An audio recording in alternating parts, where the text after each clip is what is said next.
Here we're talking about supply, and we have the supply curve, and we'll be shifting it left and right because of things that happen in the world. Here are the 8 categories that describe just about everything that can happen in the world. Let me scroll down a little bit so you can see them all. They're called determinants of supply or shifters of supply.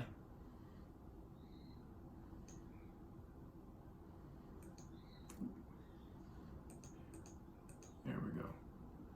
So 1, 2, 3, P-I-N-T-E again. The P-I-N-T-E is the letter of the first word, but there'll be different things. Even the prices of related goods are going to be different, so we'll get to that. Number 1, time period variations. Number 2, quality characteristics. Number 3, location geographic effects.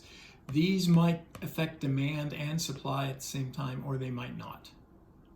So number 1, if you increase the time period from 1 day to 2 days, it's gonna allow you to produce more because you've got twice as much time to do it in. Yeah, just like it increased your demand. So increasing the time period length will shift both supply and demand to the right, for example. But seasonal effects, wintertime. I would bet you that the people who produce snow skis do not produce them all in the winter. The people who demand snow skis are demanding them in the wintertime, but the producers are not producing them in the wintertime. Probably they're producing them all year round at a steady rate. They have full-time workers. They have their factory going at a reasonable usage rate so that they make the snow equipment year-round and they just store it. It's pretty cheap to store it. You wouldn't want to just make it right before ski season because that would be expensive. You'd have to pay people overtime. You'd have to work your factory 24/7 and things would break down faster, things like that. Okay, other time changes for the supply curve. Obviously, you've got seasonal effects to grow things. Coffee probably has a harvest time. Most agricultural products have a harvest time when you go out and harvest it, so the production would be a lot higher during the season, the harvest season. Day of the week, you probably have more production during the work days that we consider the standard work days, Monday through Friday, than you do on Saturday and Sunday. Time period during the day, you probably have more production during your 8 to 5 standard type of working period instead of the swing shift or the graveyard shifts. Quality. Quality is harder to do. The reason I know that is producers aren't stupid. They know that their customers like quality. So if quality wasn't harder to do, then everything would be produced at maximum quality. Because if you didn't make it maximum quality, you wouldn't sell any of your product. Your competitors would sell it all because theirs was maximum quality. Well, why don't you see everything at maximum quality? Because it's harder to do. It's more expensive. And a lot of times you'll see an array of prices going up that give you higher quality, and you have to decide whether you want to pay for the extra quality or not. Characteristics. I don't know if a red car costs more than a Frankenstein green car. Maybe it does, maybe it doesn't. If it doesn't, then there wouldn't be any impact on the supply curve. If it does, then you would have an impact. Let's say red is harder to paint for some reason. If that's true, then your supply curve would shift to the left. So you can see these prices starting in the middle, your supply curve in the middle. At P1, the supply curve to the left, S minus, has a lower quantity than in the middle, and shifting to the right, S plus, higher quantity than what you started with.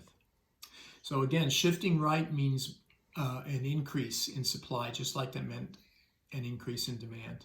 Shifting left means less supply, just like it meant less demand. Okay. So your characteristics, you kind of have to decide on a case-by-case basis, just like you had to do with demand. I won't be asking things like that on the exam, but I might ask quality because that's unambiguous. Quality is harder to do. For demand, quality is more desirable. So those are black and white kind of questions. Location and geographic effects. The last data I looked at had about 70% of human civilization occurring or being located near navigable water. So that means, of course, the ocean, you can navigate on that, but also large rivers. You can sail up the large river. The fact that you could put your goods on a ship made it much easier to get them distributed, also to get your supplies. If they could arrive on a ship, you could get your supplies cheaper. Pardon me. So the location being on navigable water would probably allow you to supply more than someone who was in the middle of the country with no ability to use shipping. And especially a couple hundred years ago, now with the railroad and with the 18-wheelers, may not be such an advantage. Geographic effects. Why don't we grow our own coffee here? Well, why doesn't Costa Rica grow their own green chili? It's the environment. So you can grow things somewhere and not other places. Why don't we have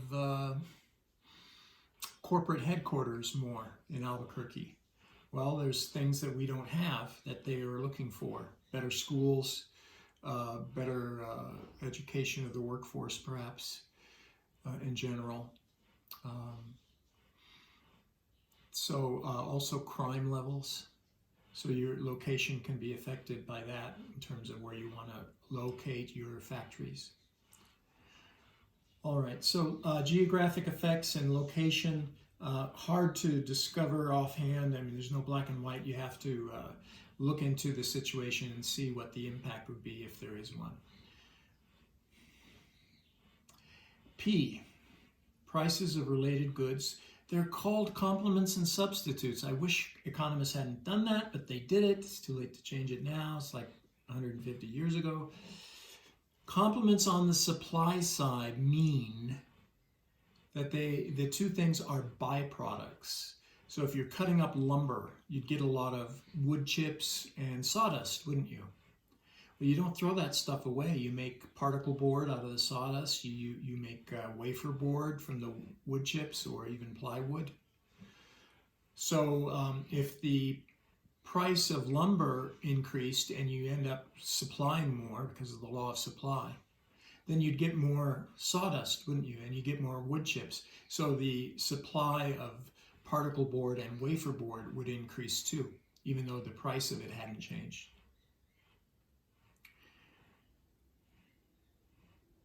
Substitutes are things you could make instead. So you might have a machine that makes like little plastic balls. So you might make a soccer ball, say, with it. And then you find that, well, you want to start making basketballs. Of course, these wouldn't be regulation ones. They'd be just plastic play ones. So you just change the mold on your machine to the basketball mold from the soccer ball mold, and then you start making basketballs. So, if the price of soccer balls went up, you'd probably make more of them. That means you'd make less of everything else, the basketballs, the tether balls, the just play balls, whatever they are. You'd have less of them. Things you could make instead. You could grow wheat instead of corn.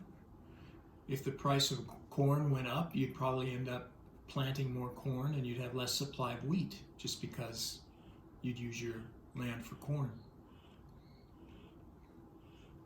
So if the price of a complement goes up, so the price of lumber goes up, you'd get an increase in supply of all the complements, all the byproducts of lumber. But if the price of, say, wheat went up, you'd get less supply of corn. So that's the way substitutes will work. The price of one thing going up, you get less supply of the other, whereas complements are the other way around. Price of one thing goes up, you get more supply of the other. Input costs. Well, if it costs more to make things, you can't make as many. unless you raise your price. So that would shift supply to the left. Another way you could look at this is if you want me to continue to produce at P1, you want me to continue to produce Q1, I'm going to have to charge you more because my supply curve shifted left. My input costs went up. You could look at it that way if you wanted. So increase in input costs shifts supply to the left. A decrease shifts supply to the right. N, number of producers, that's an easy one. More producers, more produced. So you'd have more producers, it would shift your supply to the right, and vice versa. T, for technology. There's a couple of ways you can look at technology. A lot of us, when we come into the classroom off the street, we're thinking about bells and whistles. That laptop is better technology. So it's thinner, the screen is brighter, it's lighter, it's got a faster hard drive, a bigger hard drive, things like that. Better bells and whistles. Okay, we've actually got categories for that, like quality and characteristics, for example. You could put all that in there. What we don't have for technology yet, and we're going to use this for technology, is you're making the very same thing, but you're going to make it faster, cheaper, easier, because you had a technological advance in it.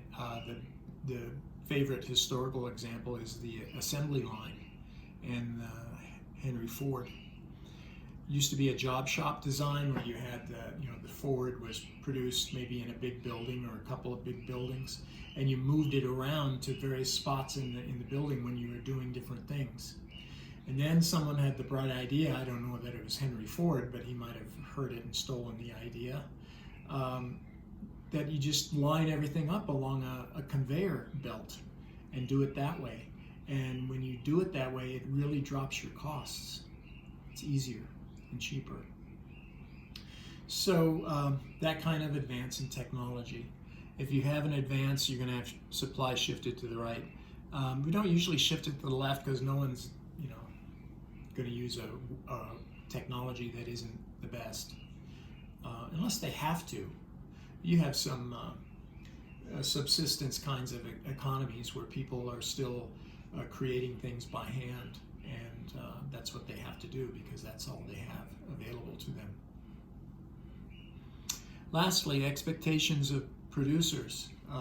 If you think things are going to get better for your product and you're going to sell more in the future, then you would probably ramp up production now. If it's going to be the case where, say, 2 or 3 months from now you can sell more, you might start ramping up your production now so that you're ready. Could work in the reverse case. You think things are going to be worse in the future, you start squeezing down now, cutting back now.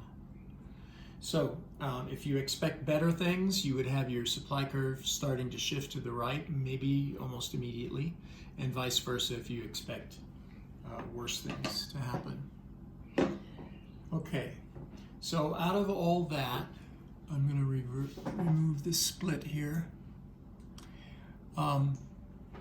Here are the basic 4 situations you might have.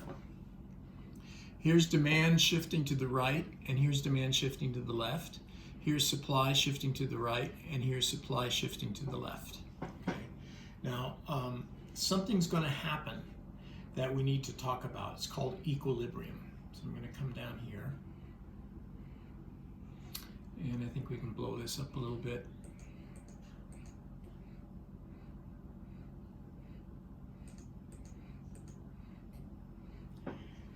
We're going to put supply and demand together.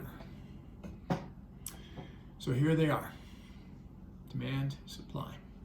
I'm going to start off with a high price and just look and see what happens with that. High price, producers love a high price. They'll produce more for you. So there, you get the quantity supplied, QS, at the high price.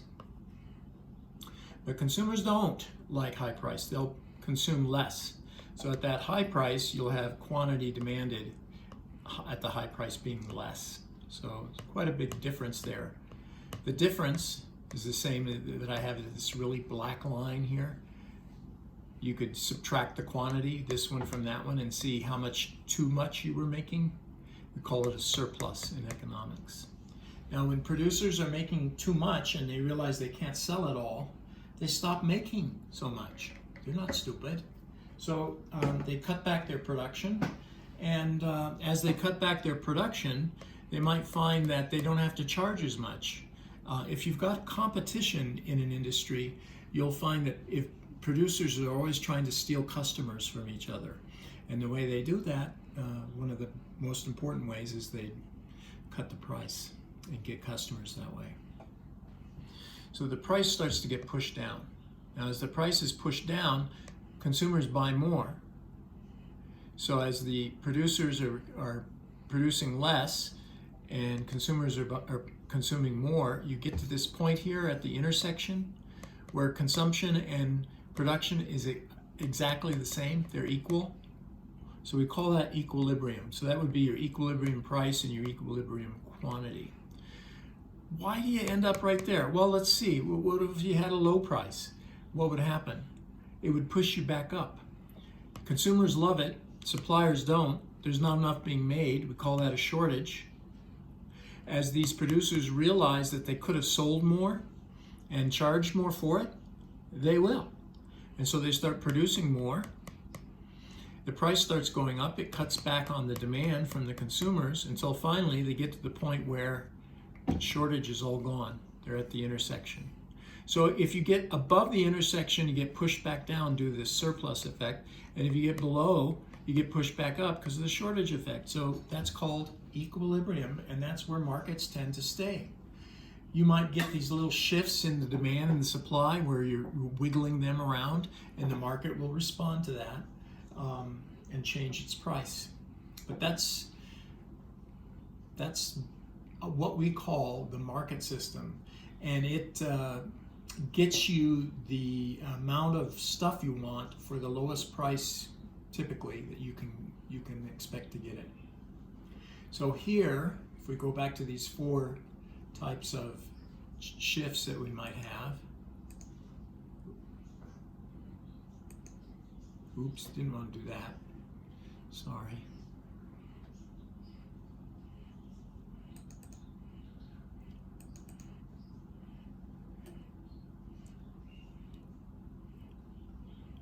There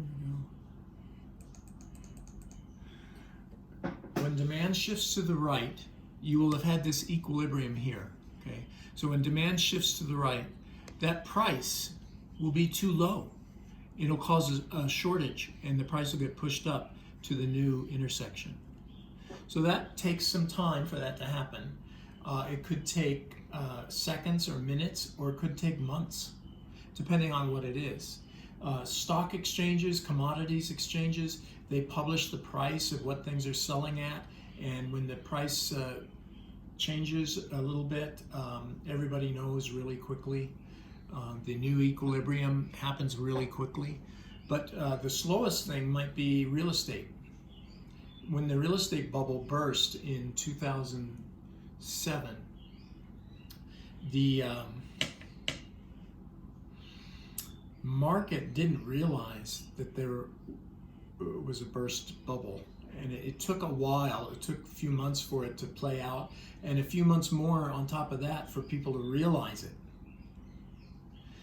Okay, so depends on what you're talking about, how soon you'll make the switch to the new equilibrium. Here's a leftward shift in demand.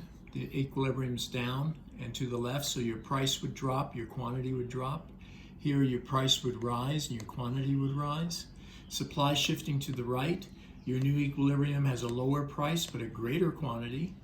To the left, higher price but lesser quantity.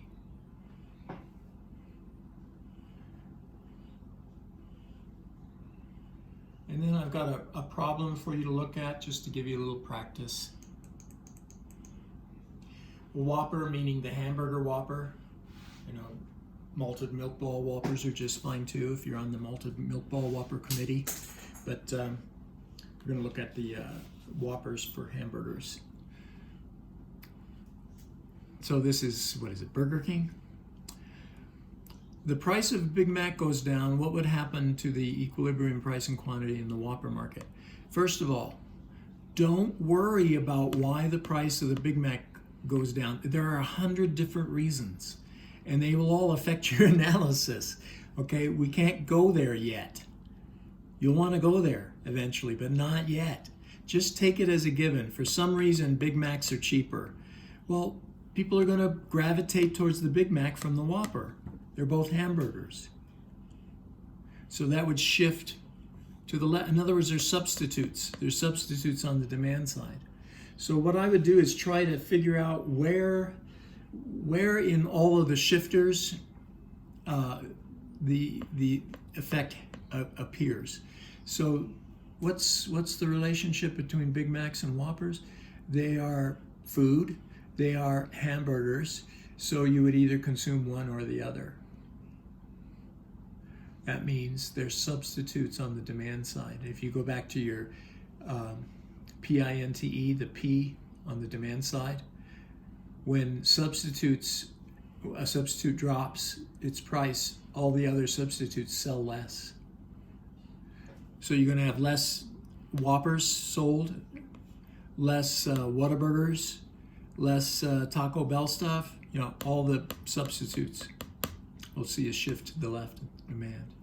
So for this particular market, the Whopper, you have your new equilibrium compared to the old one. The price is lower, quantity is lower, so that's a decrease in each. That would be your answer.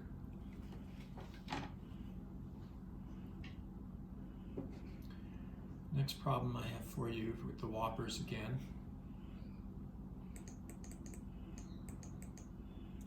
Let's say the wage for the order takers, the people who take your order, goes down. So you're not having to pay as much for that labor. That's an input. That's a cheaper input. So if you go to your shifters, that is the I of PINTE, it's I for input costs. If that goes down, your supply shifts to the right. So now the Whopper would have a new equilibrium at a lower price but a greater quantity. Don't agonize over why the wage went down for the order takers, because there's 100 different reasons why it could. You'll get to that if you study enough economics, but not yet. The last problem, I think I had 3 for you. Price of Whopper fries goes down. What would happen to the Whopper market? Okay, some people might treat those as substitutes, but I think the majority of the market treats them as complements. That's why you get the combo meals. So if the fries go down in price, you might get more Whoppers being purchased. Well, you know, if the fries are that much cheaper, I can buy a Whopper along with it too. So you would get increase in demand. Don't worry about how big this shift is. We're not ready to be able to do that. But just get the direction right. It's going to shift to the right. So that'll put you at the new equilibrium that has an intersection up here. It's a higher price than before and a higher quantity. There's your answer. All righty. Thank you very much. And hope you're staying safe.